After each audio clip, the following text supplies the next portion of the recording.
The PlayStation 2's launch in the States wasn't game-changing from a launch title perspective. While the console would go on to be an absolute juggernaut and have one of the best libraries in all of games, the launch titles weren't earth-shattering. There were some pretty good games like Time Splitters, Tekken Tag Tournament, and Ridge Racer 5, but Armored Core 2 was, in my opinion, one of the better launch titles. From Software did have two other games at launch, those being Evergrace and Eternal Ring, with one of my favorite in-game menus.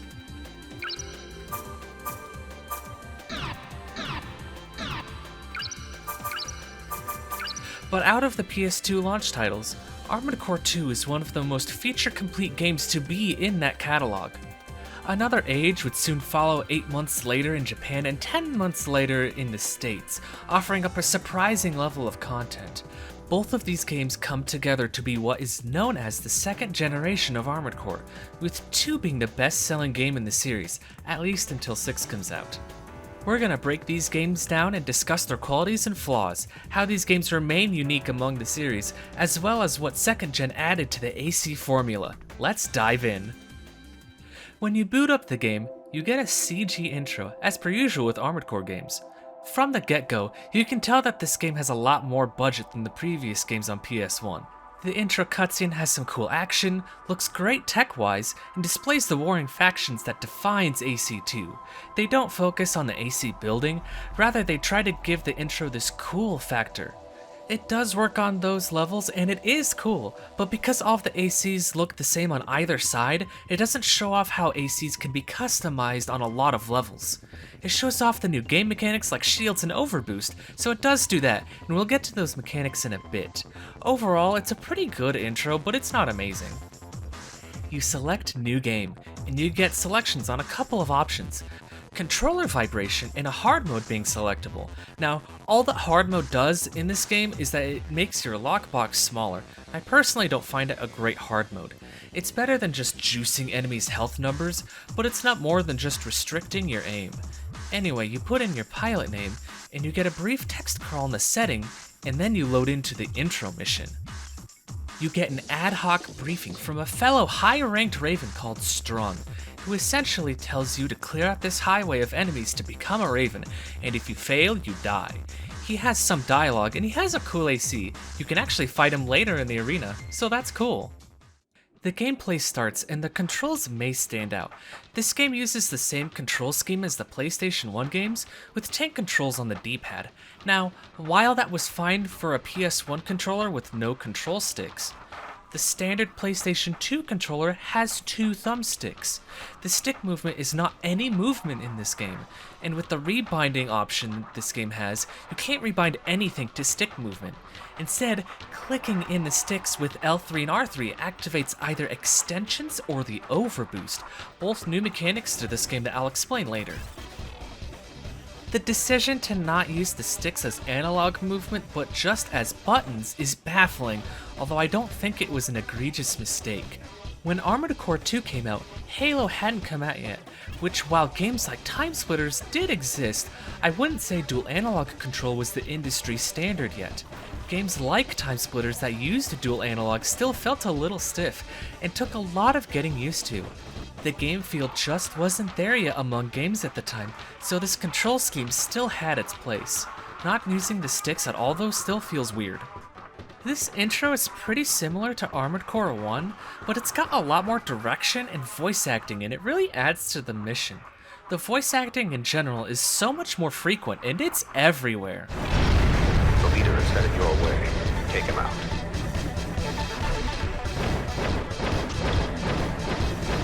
A lot of the mission briefings are fully voice acted and some of it is Please attack Zeomatrix's energy collection facility.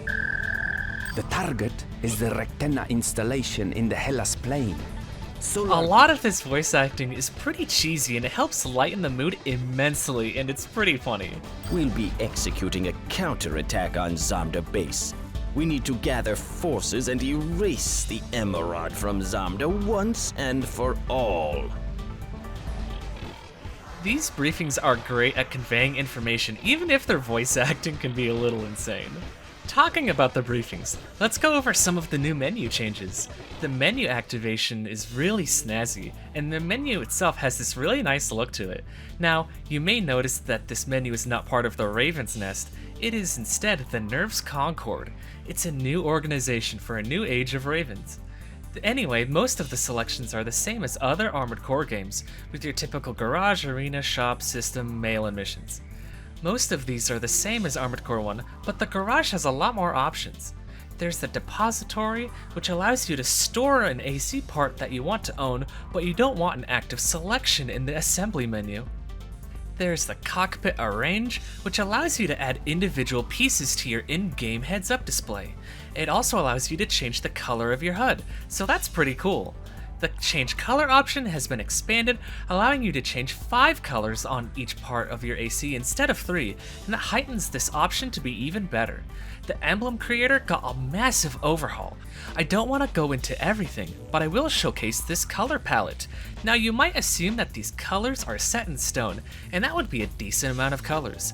However, you can change each color individually, and that's pretty insane. That's not it though, look at this.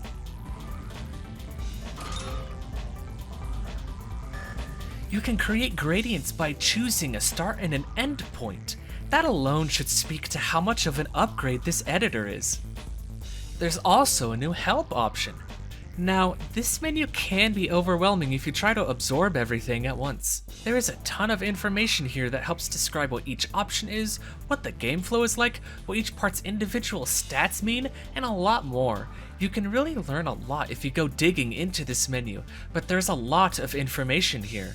I would recommend using this menu when you have a specific question about something rather than trying to take it all in at once. Regardless of how hard this might be to parse, having a menu that dissects all of these mechanics and having advice is a valuable tool to newcomers. You do have to navigate to this menu, so it can be a little tedious, but it's downright necessary as an addition. With all of the extra intricacies that the new parts have, it's a good thing that there is a menu that you can refer to when you have questions on what things mean. So you might notice that the parts in this game have some more info, namely the fact that each part is associated with a corporation that manufactured it. The corporations have more of a purpose in this game's setting. By supplying Ravens with the parts, it adds some context as to what these corporations even do to make money or their purposes in the game world. This is a great addition to ground and connect the story to the parts themselves. There's also a lot of new parts in this game. There are some back parts that shoot out these orbiting lasers that hover around the opponent and pelt them. There's a new kind of left-handed part, that being an energy shield. It does have to be turned on and is energy based, so it is resource intensive, but they can be useful if you need that extra defense. There are also a few new types of parts, one of which being extensions. They attach onto the width ends of your AC arms, and an AC2 usually have one of 3 purposes. There are missile extensions, where when you launch a missile from a back part, missiles will launch from these extensions simultaneously onto the same lock. There are missile interceptors, which, well, intercept missiles with either lasers or missiles of their own. There are also some movement extensions. For example, you can have one that has a quick boost backwards. This is a cool part. It adds some support functions to your gameplay. There are also inside parts, which are equipped like a weapon and can be things like dropping mines or dropping lock-on jammers. Then, there's the most important part added to Armored Core 2, the radiator.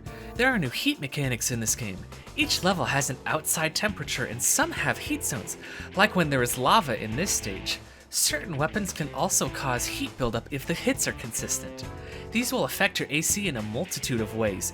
Mainly, if your AC gets too hot, you will start to lose a lot of armor points. That's where the radiator comes in. It cools down your AC. There's a regular cooling mode, and there's an emergency cooling mode for when your AC gets too hot. This allows for more kinds of missions, where you have to worry about heat as well. Your overboost also heats up your AC, which is another new mechanic introduced via the revamped cores. The overboost is a new movement-based mechanic. When you click in the right stick, your AC will charge up for around a second, and then your AC will blast off in the direction you are heading. It's extremely fast, and uses up a lot of your energy. This is an essential mechanic, and it makes combat much more mobile and allows ACs to gain a lot of distance really fast. In high level play and in the tough fights, using this boost is important. The gameplay of this game is really similar to Armored Core 1, but there are way more options.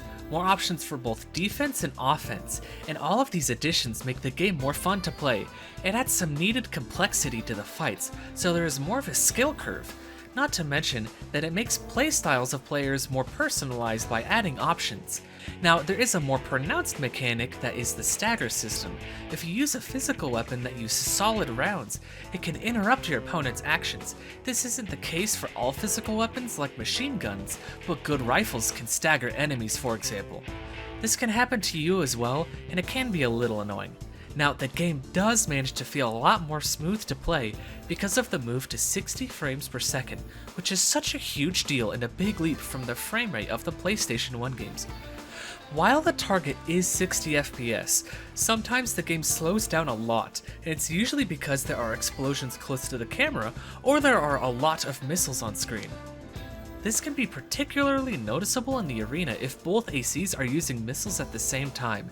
It can really bog down the pace and action whenever this happens. Covering the presentation, let's talk about the visuals as well. It has this different energy, with it being on Mars and all, and it tends to look pretty nice for launch PlayStation 2. The outside areas are still nice due to the colors they use.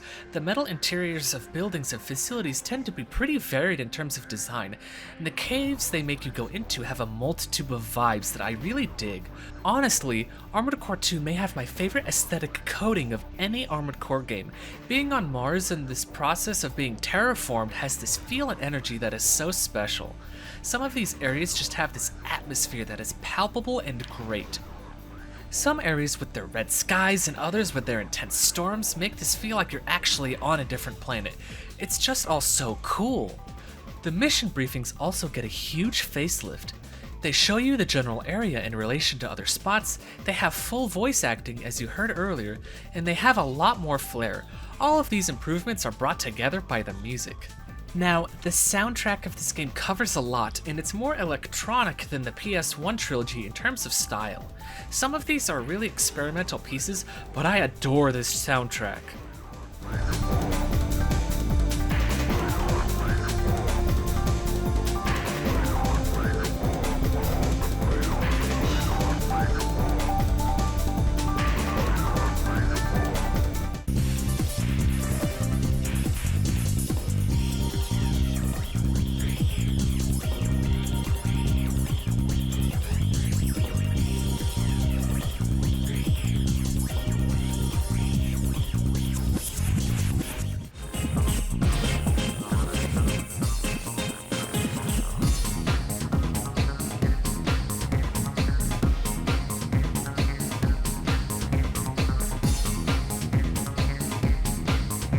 Some of these are really experimental pieces, but I adore this soundtrack.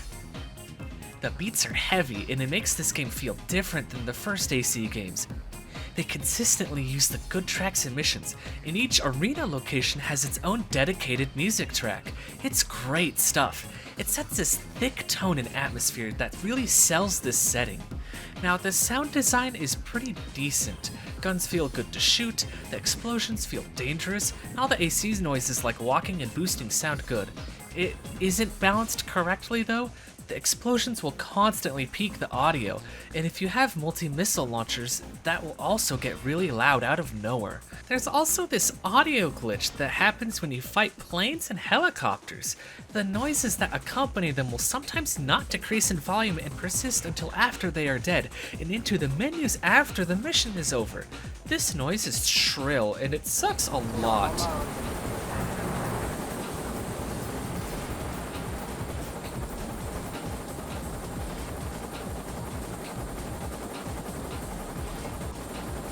According to the internet, this was introduced in the US version of the game? I see it more as an emulation issue when I see people talking about it online. I initially thought it was because my disc was a bit old and has a few scratches.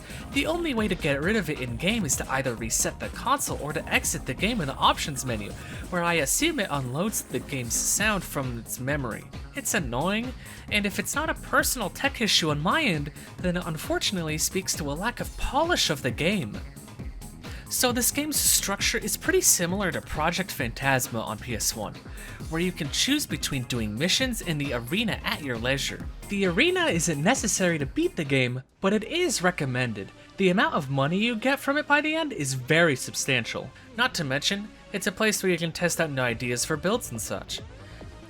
The game provides more info on every single pilot by giving you a graph of specific strengths and the name of each part they're using.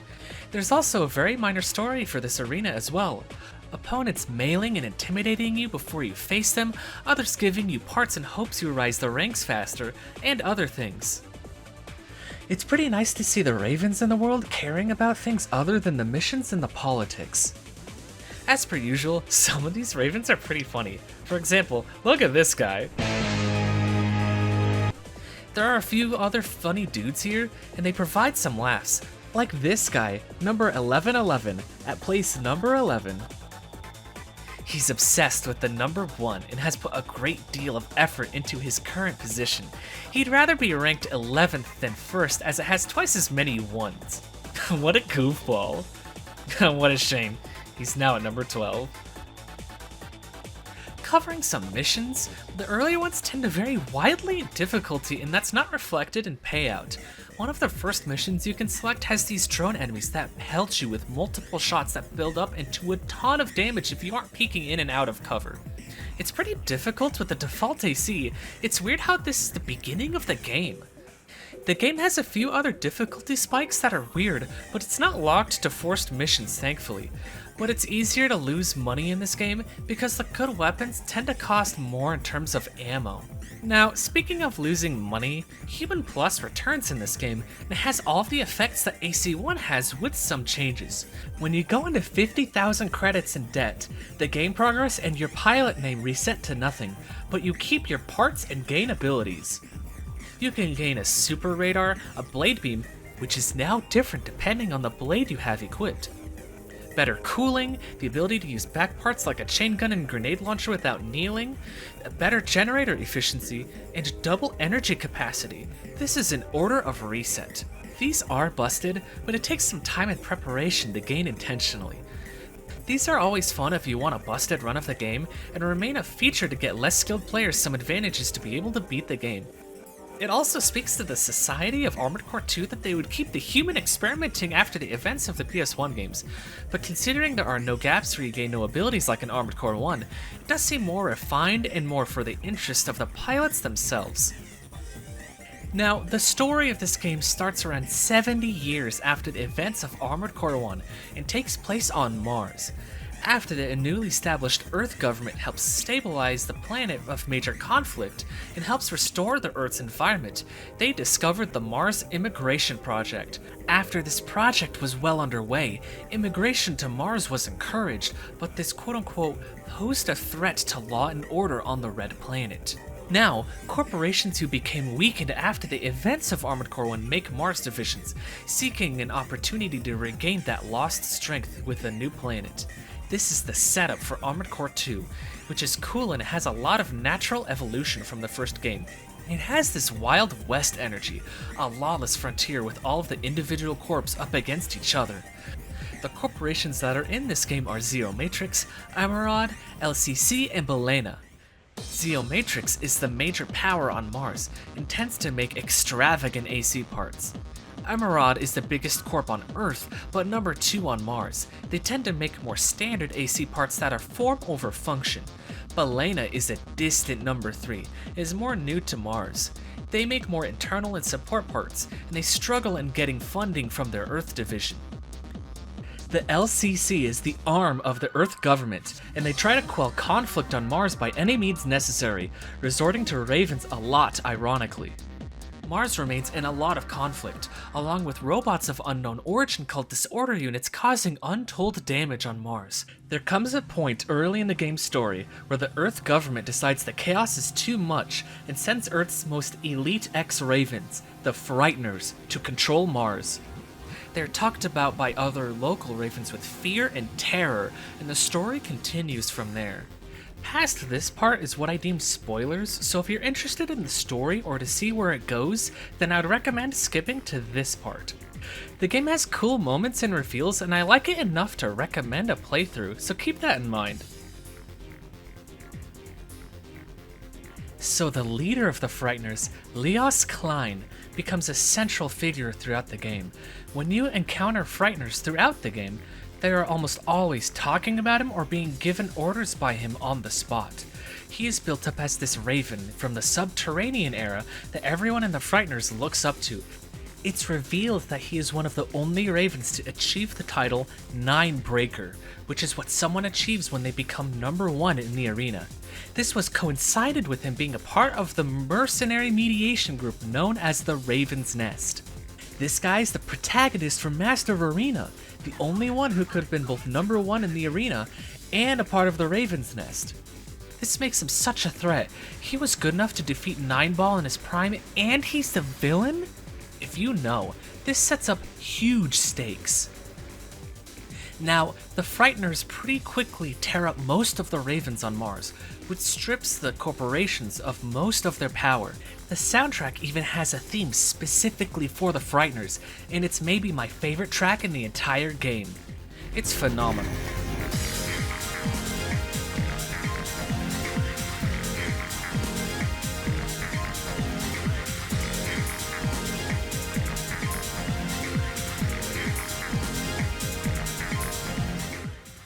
They attack you multiple times, have a couple traps waiting for you.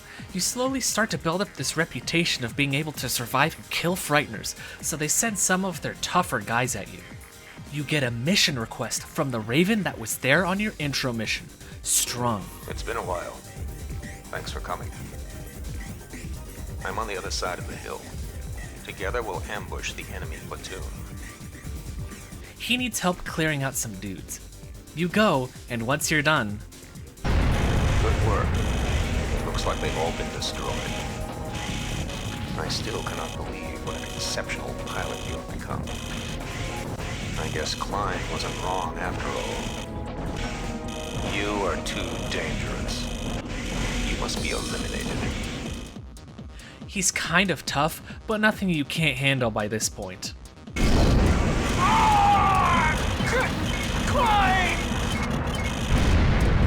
Mission objective achieved. System switch to normal mode. Well, he's gone for good, and he disappears from the ranking in the arena. That only means number 1111 is back where he belongs, baby. Let's go. We're so back. The corporations try to have multiple initiatives to fight back against the LCC, but none of them ever decide to fight together. They still fight amongst themselves, never wanting to actually fight for their own freedom. They all individually want total control, so they'll never compromise with anyone else, ensuring their own destruction. Zeo Matrix, for example, is ordered from their Earth branch to stop fighting and relinquish control, but the Mars branch goes independent. LCC, the Nerf's Concord, and Zeo Matrix all discover that the disorder units were on Mars before humanity ever came there. They also have a central control tower. From there, all disorder units can be controlled. It's a race to discover its location and use them to control Mars.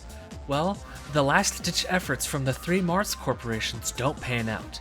The Frighteners discover the location of the control tower, that being on Phobos orbiting Mars, and uses them to destroy all of the Mars corporations in one fell swoop. Zeo Matrix attempts to destroy all Martian cities with high-density napalm missiles as a last-ditch effort, and you stop them. They would rather destroy everything rather than have anyone else have control. After this happens, Zeo Matrix, Emerald, and Belena are all finished, and the LCC sends their leadership to control Mars. There, they are attacked by the Frighteners in an insurrection and are killed, which leaves Mars in a state of lawlessness. The The rest of the game is you having to stop the Frighteners and Leos Klein from ruling Mars. Leos Klein has some interesting dialogue before you face him in the second to last mission and as the final boss. You remind me of another pilot I knew long ago. A rebel.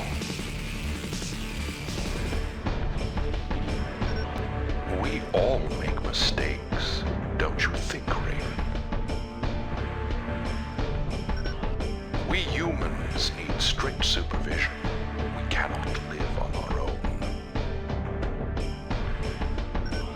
A state dedicated solely to ravens. I'm a realist, not some fool. All that I've wanted to do is to revive the ways of old. This dialogue may initially be confusing, but with the right framing, it can make sense. All we know about the protagonist of Master of Arena is that he wanted revenge on Nineball, and that was his only goal. He wants to return to the corporate dystopia of the first games, and ideologically takes up Nineball's ethos, not trusting humanity to make decisions for themselves. I think the player character reminds him of himself when he was young, or the protagonist of AC1, and is convinced that you are going to make the same mistake that he made. After living all this time, maybe he regrets his actions? Maybe he got sick of all the bureaucracy of modern Earth government, but we'll never know for sure. The only things we can define is what he says and his actions, and they speak of someone who wants to rule for himself. The end mission is the Earth government asking you to stop Klein's final gambit, to stop him from sending Phobos crashing into Mars, to prevent another extinction event. Considering that all of the corporations were destroyed, they promised to grant Mars and all Ravens who live there freedom and the ability to choose for themselves. You go in, you fight a lot of disorder units, and find one of his right-hand guards, and she laments that they were just pawns. Klein, why? We were nothing but pawns? The final boss is pretty weird and cool looking, and it has two phases, which are new. This might trip up new players, but I found these guys to not be super hard. Klein tells you how to stop Phobos from crashing into Mars. You do that, and the game ends. Phobos orbit deteriorating, you'll never make it. Get out, hurry! Raven. What is it that you wish?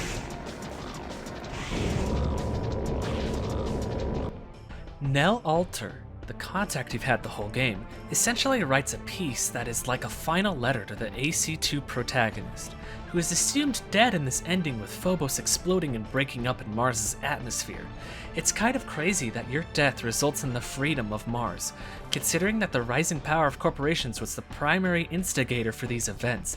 I don't believe that the remaining peoples of Mars would go back to that way of living.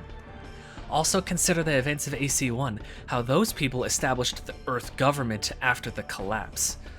I feel the same would happen on Mars. It's kind of a hopeful ending underneath those lenses. Looking at some of the events of this game, with how Zeomatrix ends up separating from the Earth subsidiary, how Belena is constantly conspiring with whoever will get them in an advantage, and how Amarad is just kind of evil in their mission briefings, it shows them more as warring factions of power and not just companies who sell things. I feel like this Armored Core game in particular shows how when corporations gain too much influence, they will resort to all kinds of horrific things. What they ultimately wanted is everything, all control, all resources, and to have exactly no roadblocks. Consider the fact that none of the three corps wanted to band together to defeat the LCC. Their aspirations will always lead to violence in these circumstances, and will never lead to good things for the average person. Once they have no one to tell them no, they will do everything they can to have everything. This greed and gluttony sends Mars into chaos, and eventually leads to the destruction of them all. Just look at Zeomatrix. They would rather have all cities die rather than anyone else have influence or control. If they can't have it, no one can. I feel like this is the ultimate condemnation of super corporations in general. This story is pretty great, and it's made better with a great villain in Leos Klein. It's nice having a game say something definitive with its message. Now, because all the parts of this game are new, some weapons and parts do not return from previous games. However, two that get to come back in this game are the two original super weapons, those being the Moonlight Energy Blade and Karasawa Mark II. This specific Karasawa is my favorite in the entire series. The visual design, the sound design, man, it's just perfect!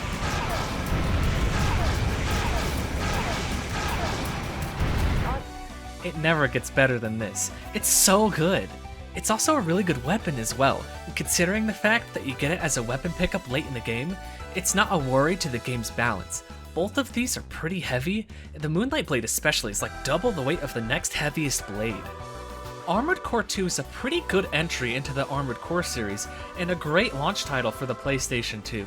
It's got good content, the weapons and added mechanics are all great and add to the experience, and the aesthetic is killer. It also is a step up in terms of the amount of voice acting and presentation from the PlayStation 1 games.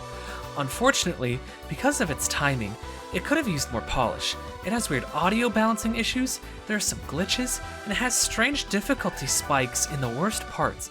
I personally like it, but its shortcomings hold it back from the upper echelon of the series for me.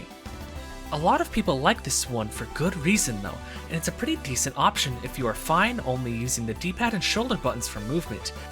It's great and you can tell the game was made with passion, but it's held back and they needed some more time to finish the game.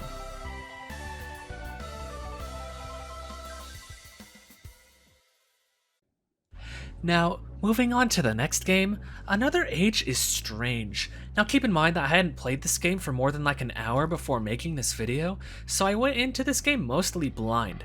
It has a lot of little improvements, has a few cool and unique features, but it's all in service to a game that is essentially a ginormous mission pack. It's got over 90 single player missions, which is a lot of content. But unlike the previous games, it does not coalesce into a greater experience in my opinion. But before we go into specifics, let's examine the intro real quick. The intro to this game continues to expand on their CG technology, and this one looks better than the AC2 intro. It's almost like a short film. It showcases two ACs on a warpath throughout this facility, when eventually they face each other in combat. There are plenty of cool moments, and it manages to achieve these moments better than other intros before it. It also shows off some of the AC parts that are new to this game. It doesn't say much, but it's cool enough to be neat on those levels. You either choose to start a new game or load an AC2 file, and you are immediately thrown into the menu, which is new and looks nice. Now, there is no arena in this game, which is pretty disappointing, but AC games can be missing arenas and still be quality experiences, so it's not an immediate deal breaker. However, there is no mail system in this game either. You never get any updates on how the mission you just did affected the world at large or other information. There is a big reason for this though. That's because time does not pass in this game, and that has to do with the game's structure. So the structure of this game is pretty different from other Armored Core games. You essentially play through area by area, unlocking chunks as you complete more missions. When you do more missions in a single area, you will unlock more missions until you beat them all, and typically you will get a new part as a reward for completing an area. These parts are new to this game and offer extra variety to the game. Each area has its own difficulty rating, and these are pretty accurate. Each area will have 2 to 3 locations that the missions will take place in, with some missions expanding the space from the last one. Usually the time of day will change as well. There are a lot of missions in this game, and they use what seem to be all of the ideas they had for mission structure and objectives. There are some where you have to defend a freight carrier while out on the ocean, one where you're in the sky defending 2 planes at once, and one where you have to take out 4 planes in the sky while trying to avoid falling to your death. Some of these demand you take a very specific build in order to achieve victory, and that's pretty interesting. Now, the game forces you to experiment with multiple kinds of builds, unless you're insanely good at the game. Some of these kinda suck though. A couple missions force you to use snipers to even come close to winning, and can't be dealt with in any other way. One mission returns in, "Oh my god! I can't believe this came back. Are they out of their minds? There's also a stealth mission that has really annoying triggers for being discovered, and it can be a little frustrating. There are a lot of missions in this game that have you deal with fighter planes, and I don't like these very much. This game didn't really feel like there was a filter for its mission design, and it kind of evens out when there are wild and interesting ideas mixed in with some bad missions. The filter might not have existed because this game was made in less than a year, and considering all the other improvements into the game, it just makes sense that they threw everything in. Let's talk about some of those other improvements. One thing that has been added to this title is that movement on the D-pad has been also mapped to the left stick.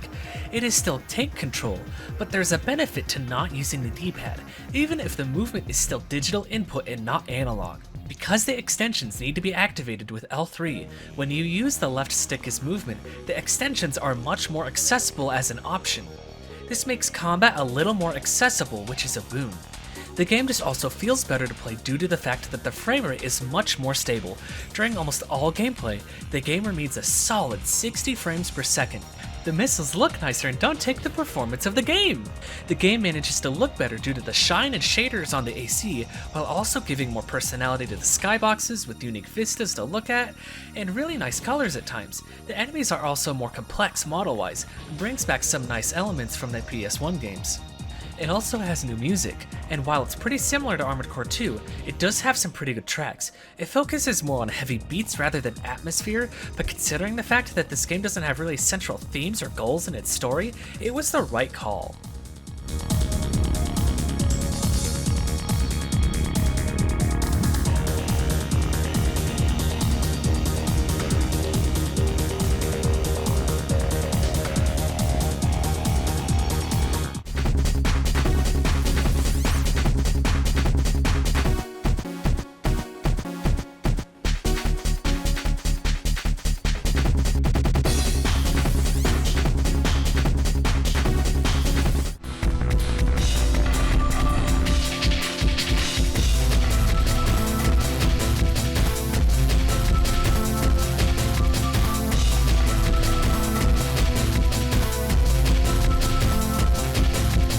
It's very much an extension of Armored Core 2, and it's pretty good. As just mentioned, this game does not really have an ongoing story.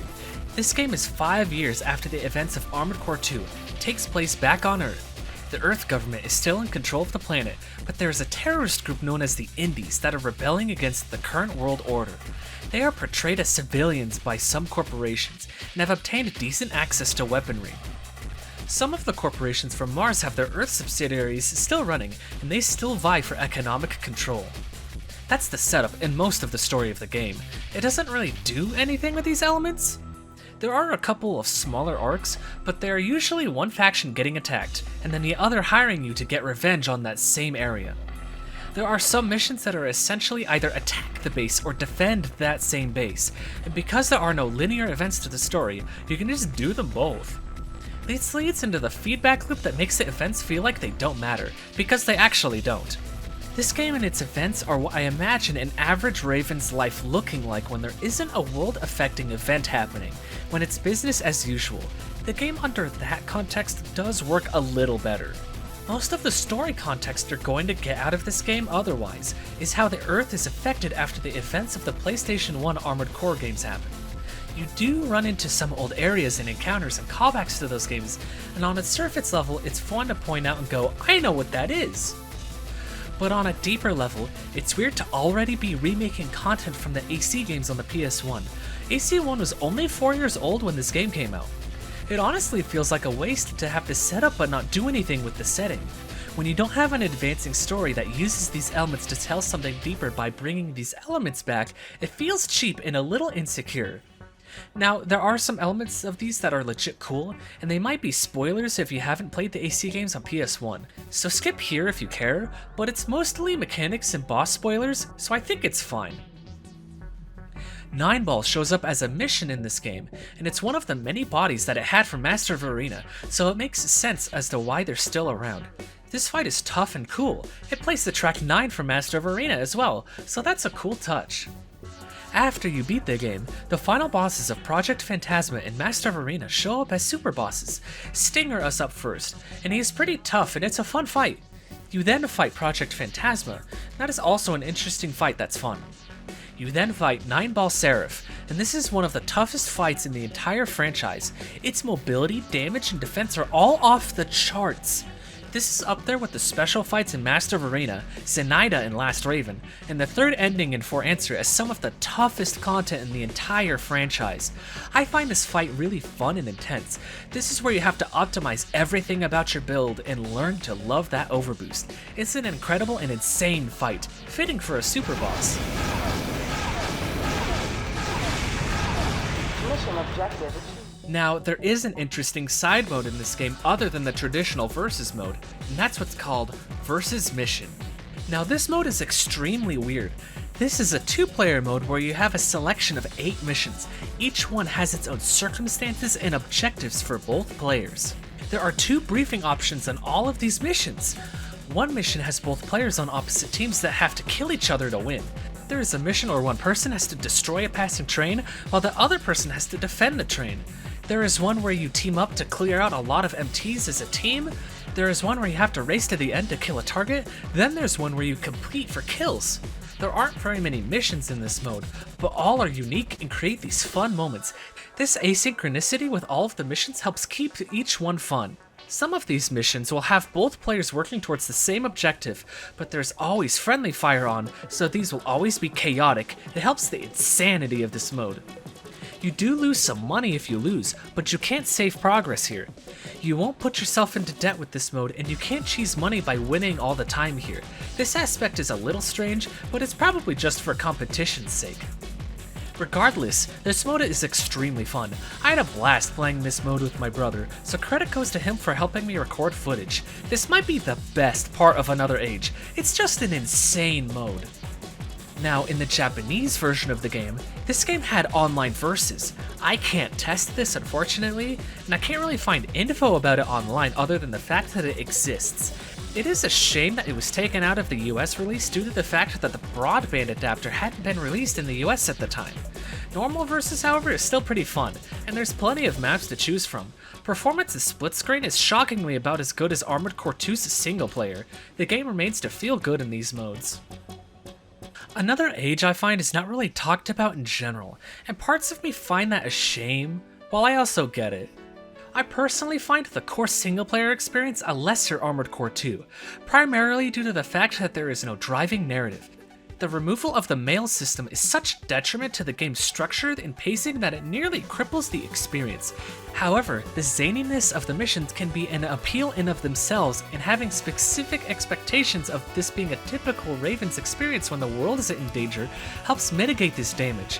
In terms of single-player content, it can be a decent experience, but if you've got a friend that enjoys Armored Core 2, then this game gets elevated immediately. You don't really get modes like this in games anymore. The only comparison I can think of to this mode is Perfect Dark's counter-operative mode. It's just so weird. Honestly, this game is worth trying out just for this mode. I had a blast with it, even if there are only like 8 missions. Now, where would you try these games out if you wanted to? Well, there aren't a lot of options. There are the original releases on PlayStation 2, and they are decent options if you can get component cables working on your display from your PS2. Armored Core 2 remains semi-affordable currently on the second-hand market, but it did see a huge increase in price recently with the announcement of Armored Core 6. Another Age is a little more expensive, and in my opinion isn't worth its price currently. Now, there is a small chance that these age-tech PS2 games can be added to PlayStation's current initiative of their drip feed of retro content on their PS Plus thing.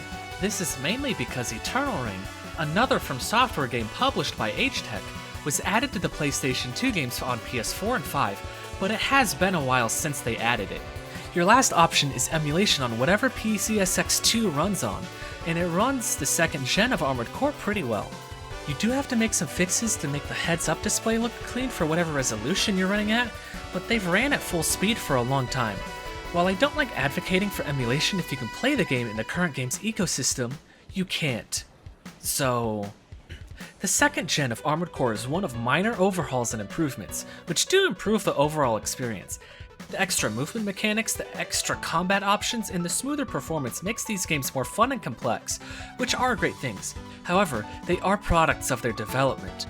Armored Core 2 was limited to it being an extremely early game in the 6th gen, and Another Age is limited by its development and concept. Armored Core 2 is slightly unpolished and has weird difficulty, and those elements make me not want to recommend it as someone's first AC game. Armored Core 2 does have a cool story, great moments, and amazing aesthetic with its setting on Mars, though. It is only enhanced by being a sequel to the PS1 games, especially if you've played Master of Arena. Another Age is more Armored Core 2, and while that's fine if you want more, it is crippled by being just extra missions with no substance.